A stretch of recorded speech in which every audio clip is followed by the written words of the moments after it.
Welcome back, DNA Strand crew, to the newest episode of the Culture Shock here on the Dynasty DNA podcasting network. As always, for the Culture Shock, we're joined by the Cultured One, the one everyone wants to tune into and listen to during this show and gain some wisdom and a few laughs along the way. It's my good friend, Bob Helfert. You can follow him over on Twitter at Big E Fat Bob. You know, Bob, just a little teaser here, a little bit more positivity tonight from you, some things that you want to talk about, change it up a little bit. You know, you gave me the list of some of the things that you wanted to say there. And you know what, I'm just really anxious to see, you know, what kind of good spirits you're in tonight. So we'll just get right into it here. We got number one on the list. What would you like to talk about tonight, Bob, for week 6, post week 6? The first thing you'd like to get off your chest, what is it? All right, so let's hold the positivity for a minute. Let's take a couple of dirt shovels and throw them on Ash and Genty. Like I'm trying my best to be, sensitive to the situation. Right, it's a garbage team.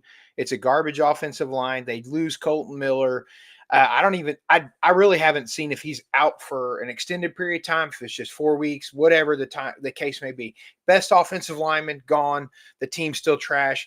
I'm watching a little bit of the game, and Geno Smith throws another interception today. I'm like, come on, it's not going to work out well. And the positive part of it is like the reason that I wanted to bring this up is Rico Dwaddle is going off in 2 games for another relatively poor culture team, but we're going to do all this. It's kind of going to be a triple, hit here. It's like, number one, like Rico Dwaddle's doing this against his old team, probably the most dysfunctional, popular team in the NFL, the stupid Dallas Cowboys, who can't manage to get themselves out of their way. So they lose to Carolina while Dwaddle goes off. But I scribbled down some statistics, and y'all are going to love this. Ashton Genty, who's been the starter the whole year long, has 107 carries, 424 yards. He does have 3 rushing touchdowns and 14 catches, 73 yards, 3 TDs receiving. So 6 TDs. Now, granted, that 6 TDs is where the Dowdle,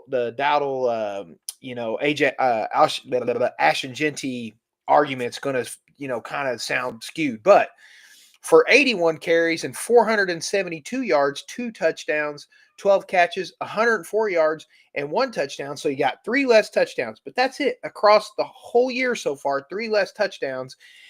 Dowdle's out-received him, and legitimately, like, you could have got him for free 2 weeks ago. Now, of course, you don't know that, but it's the cost of Ashton Genty on the garbage team. Can't help that I've said this 150 times. And guess where Dowdle played school at? In the SEC, South Carolina, Mountain West. Like, you don't draft a guy in the top 10 from the Mountain West. What kind of idiots are they? And I mean, I feel bad for the kid legitimately, because I'm watching the game and, like, yes, the 1 touchdown he had, it was the most wide open hole I've seen him run through all year. But, like, other than that, he's getting murdered. He's just their team's terrible. I don't see it getting better for him. I don't know when they're gonna. I assume Joe Flacco is gonna get traded to Oakland or the Vegas Raiders at some point this season, because it seems like that's what they're gonna do. I don't know. It's like they're gonna have to bring in somebody, and then they're starting all over. I just whatever.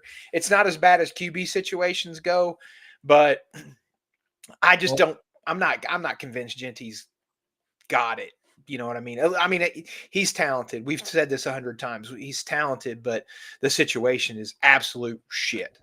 Well, like we talked about, Bob, and, I appreciate you with a little bit more positivity today, but you had to get off on one of them things that you always go on a tangent about with Slim and Ashton Genty. But as you said, like, we liked Ashton Genty through the process. We never said he was generational, though. That was the thing. Right. I mean, there were so many people like just hyping him up as this generational player. We were all kind of like, yeah, well, we really like him, but we don't think he's quite at that level. And then you throw in the fact, like you said, he lands on the Raiders, and you are the 0 RB guy, and we talked about it. I know you were a proponent of it. I was a proponent of it. Wiz was a proponent of it. There was a lot of us saying, go get Rico Dwaddle for nothing, because you look at the facts of it. He's in a good running, friendly offense that really fits his game. Dave Canales loves to run the football. Chuba Hubbard can never stay healthy, right? Like we said it.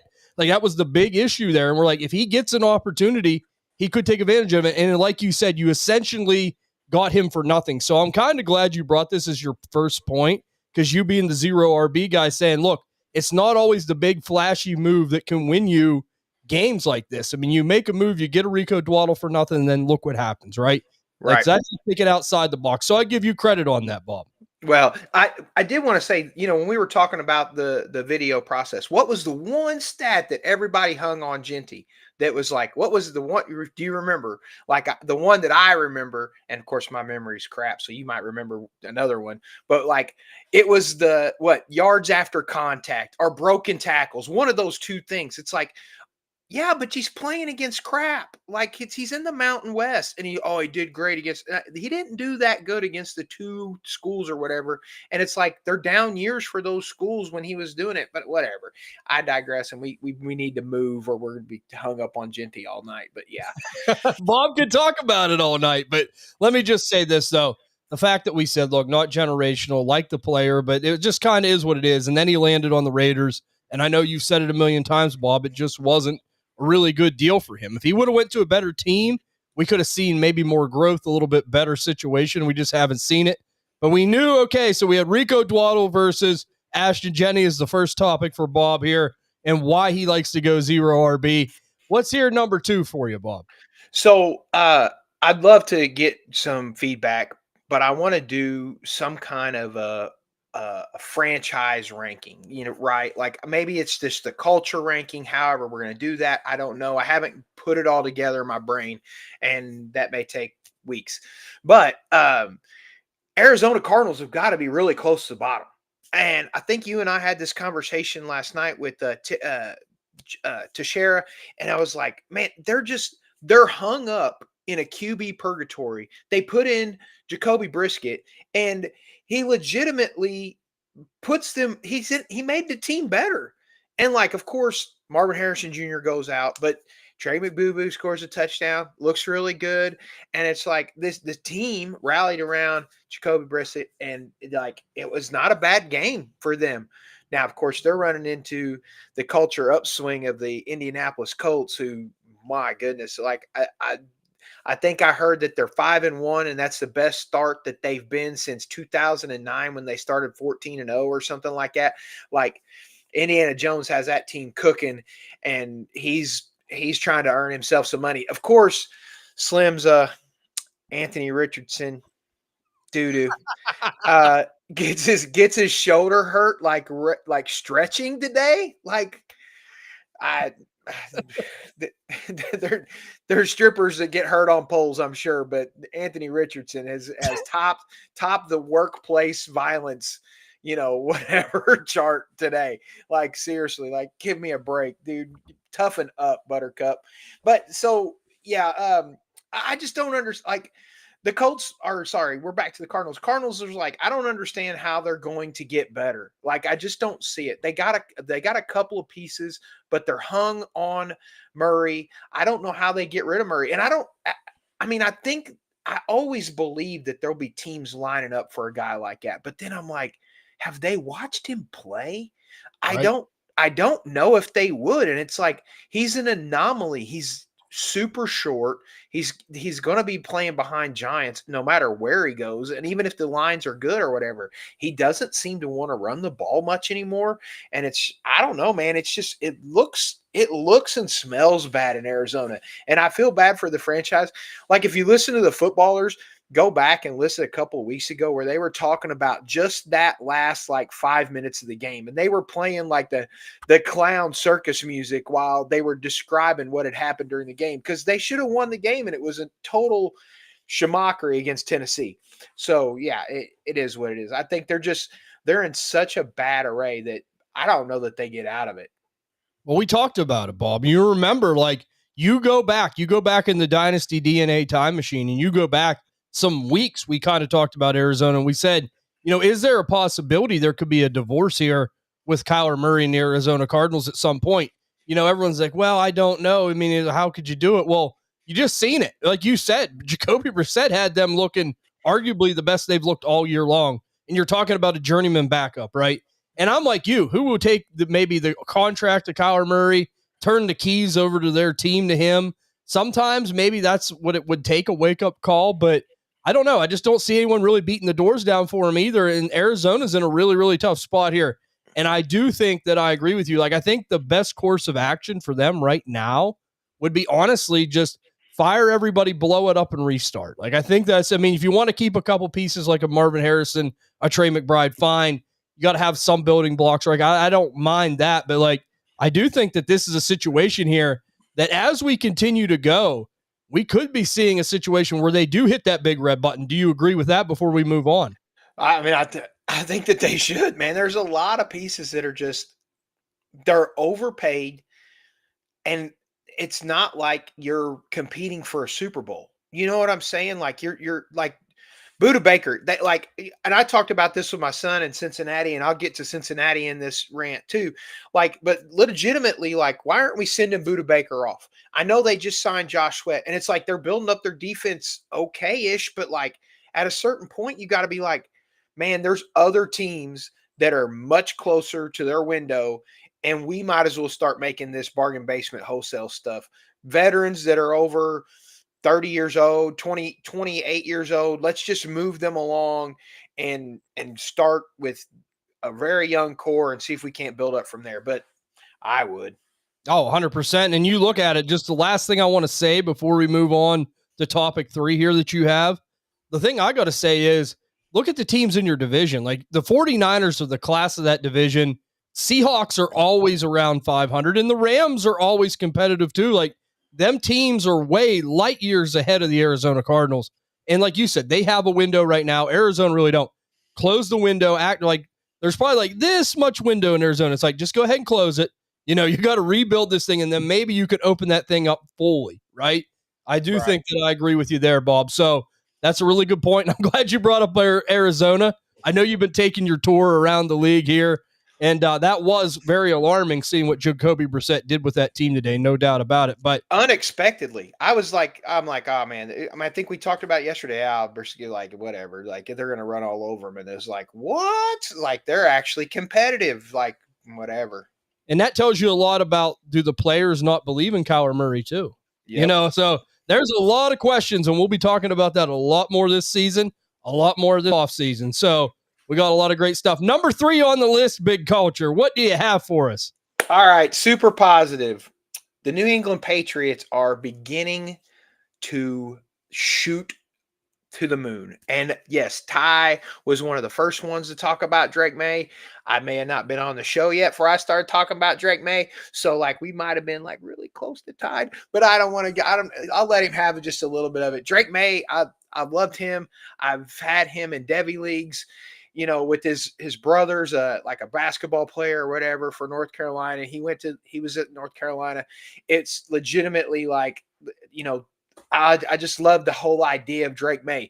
Now, you never know what's going to happen. Slim was dog water, and he was turning the hose on like, Bob, stop. It's New England. Have they been good since Bill Belichick's gone? Have they been good since Tom Brady's been gone? Well, guess what? You got to build it back up. The problem is if you just keep slapping Band-Aids on it, Ash and Genty, you know, things like that, then your team's not going to get better. You have to start back at the scraps. And I think that's what Vrabel's doing. Like, we still haven't seen as much from Travion Henderson we wanted to see. But Drake May leads his team in rushing today with a whopping 28 yards. I don't even care. Who cares? Like, it's all about winning games. And Drake May did throw for 261 yards and 3 TDs today. That's pretty solid for a second-year guy on a team that's really not supposed to be that good. Now, granted, they did play New Orleans. But they just beat Buffalo last week. So it's not like we can be like, oh, you know, and it's a lot of teams when they get high for the team that they're in their division and they got to win, they end up winning that game. The next week, they usually have this lull. New England didn't have that. Vrabel had them ready, and they were playing lights out. I think there's a few pieces still maybe missing on the defense, but this team is ascending.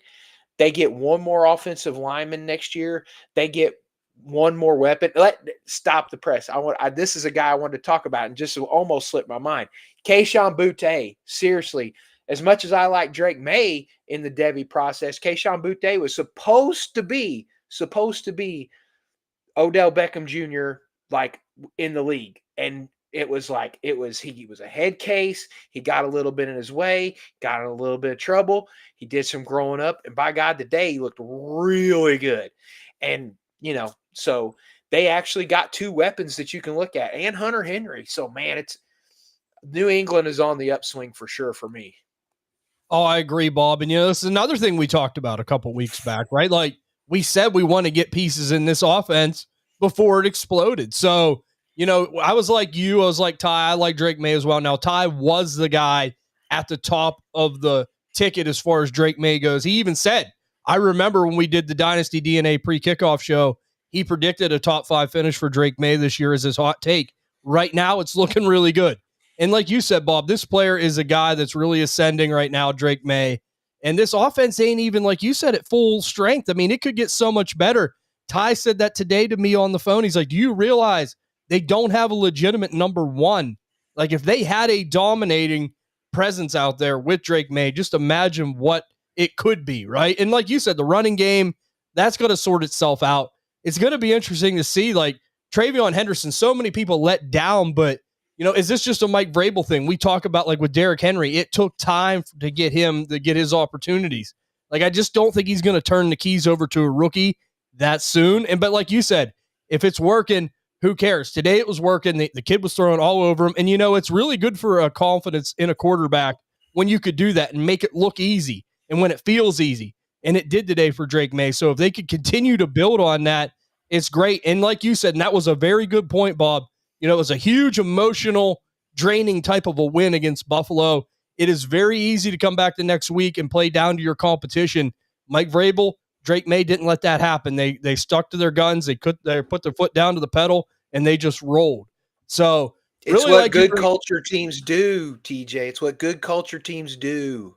That's right, man. I do. I like it. Like I said, New England is back. I mean, you could say what you want, but they are back. And it's not going to be, look, I don't think they're going to do anything super special this year, but you see the growth that this team's taken a year apart. It is where it needs to be to start going more in the right direction. Next year, I think they'll be a lot more of a threat. So just a couple more pieces to the puzzle, and I think they're going to be cooking. Yeah, me too. And if I could get Drake May, I mean, now the prices are probably astronomical, but if there's anyone that isn't a believer that wants to sell him off, and not get full value for him right now, I'm going all in on that. I have no problem getting Drake May for almost any price if I need a superstar young quarterback in my dynasty league. I'm not going to get real belligerent about it, but I mean, that's what it's going to cost. We know how quarterback prices are, but if someone don't believe I'm taking advantage of that, you can bet on it. Let's go to the next question, or what should I say next question? Let's go to the next topic that Big Culture has for us here. What do you have, Bob? Well, this one's kind of cooked up just for the Cincinnati Bengals fans out there. Like, what are you doing? Stop doing stupid stuff. And like going and getting Joe Flacco and trying to be competitive is dumb. I trust me, I love it for my Jamar Chase shares, but I don't need to see that. Let's pull Jamar Chase off the field. Let Jake Browning go out there, get murdered. Like, I mean, obviously not dead, but you get my point. Like, I don't understand. Like, and Trey Henderson gets hurt today. Like, you missed the boat because you probably could have got a second and a player last week, 2 weeks ago. There's way too many injuries in this league to not be cashing out on guys that are good players, especially when your window and like you're like, oh, this much for Arizona. I think it's worse for the Bengals. If they don't have Joe Burrow, forget about it. Like, there's no chance of them making a run in this, even right behind Pittsburgh. It's like, oh, they got 2 wins in the division. They're ahead of 2 teams. Like, who cares? Like, you have to realize where your place is in the whole grand scheme of things. You're not going to end up being the 7th. You're not going to eke into the playoffs. Your team's terrible. And it's like, I don't know. Like, I didn't even see what Chase Brown did today other than like one long – he had the touchdown, right? He had the touchdown? I'm not sure, to be honest. I didn't watch that game. I know he had a 2-point conversion. I know that. He had 40 – oh, that's right, the 2-point contusion. So we were talking about Chase Brown. I was like, man, maybe it's worth having him. He gets 42 yards on 9 carries. Like, obviously you didn't try and establish the run very much. You only had 9 carries, but I'm sure they're behind – but of course, Green Bay's a class team in this league or whatever. So it's like, it's really hard, but I just don't Joe Flacco puts up a decent fantasy stat line if you needed it for a stretch, but and Jamar Chase has 10 catches for 94. You're playing PPR with Jamar Chase. You're really happy about today still. But I don't understand. There's at a certain point, and I think the biggest problem, and maybe this is me, my own coaching and myself, because if I don't look like I'm going to make the playoffs, I'm burning this shit to the ground. Right. I will just absolutely it's okay. All these old guys got to go, blah, blah, blah. And it's not that easy in the NFL, but it's also shouldn't be this hard. They shouldn't be in this purgatory forever. Try to do something different. We talked about this ad nauseum. Why are you re-signing T. Higgins? You needed to go get offensive line help. And even if it's for journeyman, Dan Morgan, go sign Dan Morgan, because at least you might have been able to plug him into a freaking guard role and at least got something out of him for a couple of weeks. It's ridiculous. This team is so trashy. And we talked about the whole need to build a garage, man. They need more than a garage. They need to start all over. At this point, the only thing they got is a Maserati, and and that's it. Joe Burrow, I hope he comes back, but I told my son this probably a year and a half ago. I said, I think Cincinnati's going to ruin all the best of Joe Burrow, and it's sad, but yeah, they sleep in the Maserati. That's how bad it is, right? That's how they do it. It's nice they drive it down the road, but it's also their house. But you go inside, there's stains all through the interior, and you're right, it isn't good, Bob. And I know this team very well, being a Pittsburgh Steeler fan, being an AFC Norther, and you're right. It just seems like we talk about teams not having plans, and it seems like I think every team does go into the season with a plan, but teams that are good, complex teams have multiple plans, right? It's always like the Mike Tyson saying goes, everyone's got a plan until you get punched in the face. Cincinnati can't adjust. They put all their chips on this offense, Joe Burrow, and they're like, this is how it's going to be. But they don't realize that it always fails for them. Every other year, he goes out with some kind of serious injury. You're playing with fire. We've seen Andrew Luck retire early. You got to take care of these guys, man. Some people don't like to get beat up that bad. And, if he walked away from Cincinnati, this team is going right back into the complete dredges of the NFL. Not just 1 year. We're talking multiple years like we've seen in the past. As you said, the bungles will bungle.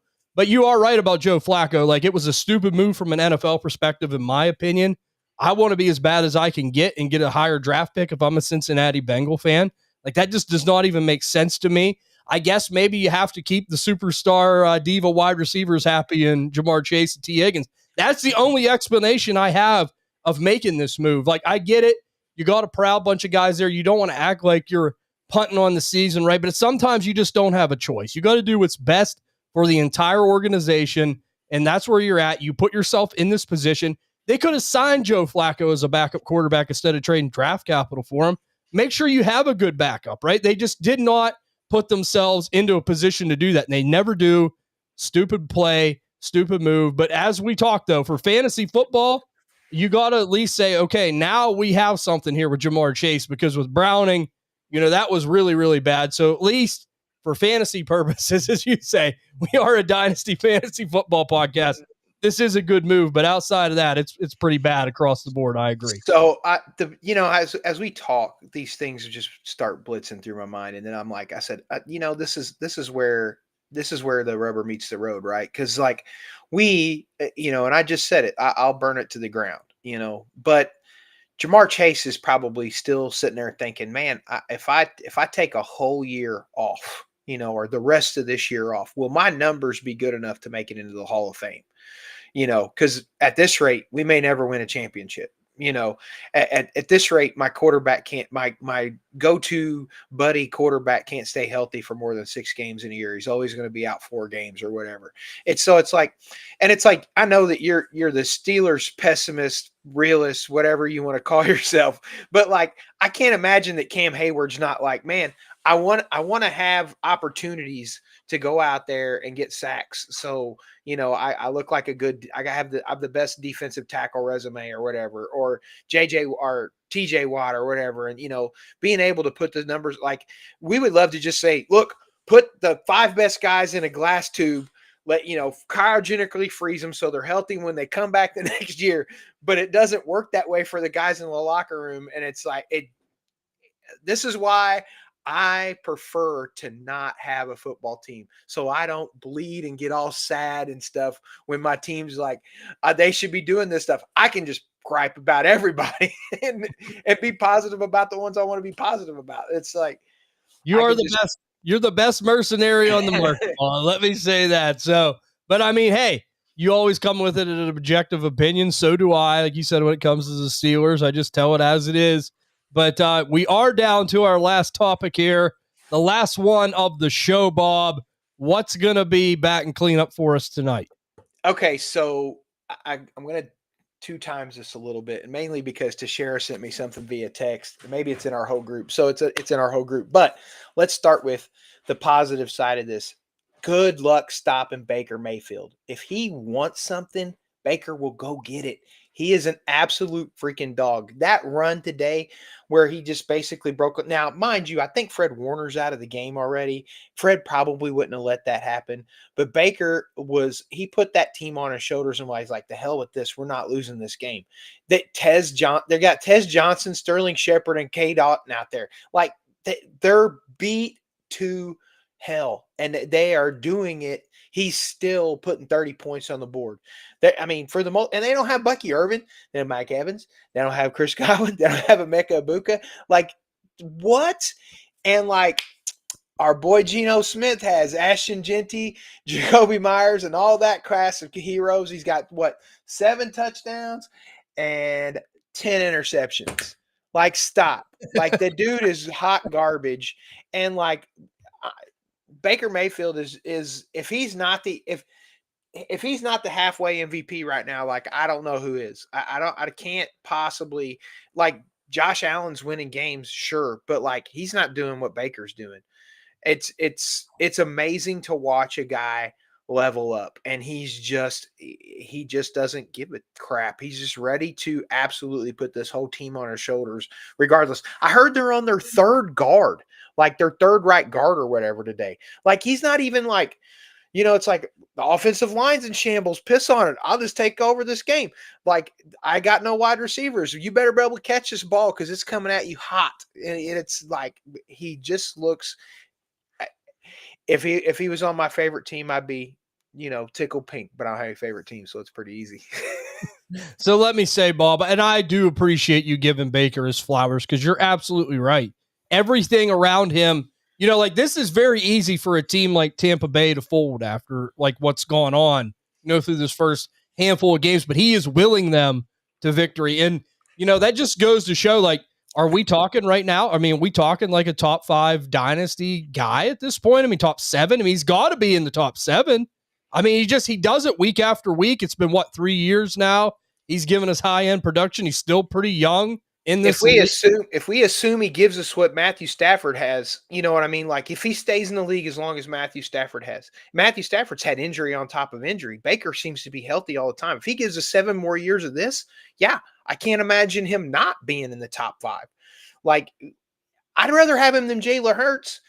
And at this point, don't tell Wiz, but I think I'd rather have him than Lamar Jackson.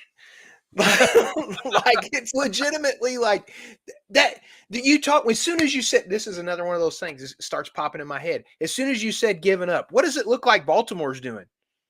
Baltimore, they look like they're just folding it up. They're like, I'm done. Lamar Jackson's got a hamstring injury or whatever that puts him out the rest. I mean, like, okay, well, like, Baker's like not built like you, and he's just like, screw this. I'm going to do this. I'm going to tell you right now, 30 years old. Let's just talk about it for one quick second, right? Because you brought it up. I mean, you look. We got some technical difficulties. TJ's under the table, and I am solo for the moment. He's going to come back. Yeah, Geno Smith is absolutely awful, and that was a bad decision to sign him to a contract. I hope this is still recorded. It says we're still live, so great. Yeah, 7. Like, Ashton Jeanty's almost got more rushing touchdowns than Geno's got passing touchdowns. They're terrible. The Oakland Raiders, I never will get Oakland out of my brain. The Las Vegas Raiders are terrible. They're going to be terrible. TJ being gone, he was going to ask me a question. But yes, if Baker Mayfield keeps this up for the next 8 years, it wouldn't surprise me. And like, what do we got? We got like Aaron Rodgers is still throwing the ball around. We still got Matthew Stafford throwing the ball around with all his injuries. Who else? Who else can we see getting replaced next year? Of course, everybody hates Justin Fields, but there's going to be openings next year but Baker's going to be in Tampa Bay for a long time. I think he should be their franchise quarterback the rest of his career.